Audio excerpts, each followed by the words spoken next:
Come, let us return to the Lord. He has torn us to pieces, but he will heal us.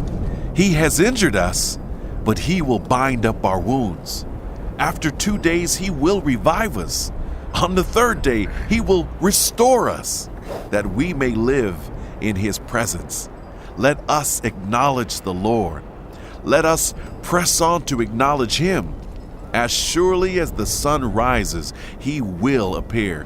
He will come to us like the winter rains, like the spring rains that water the earth. What can I do with you, Ephraim? What can I do with you, Judah?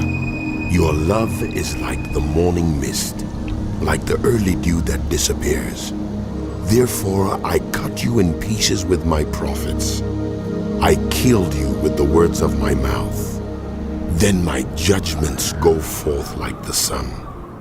For I desire mercy, not sacrifice, and acknowledgement of God, rather than burnt offerings.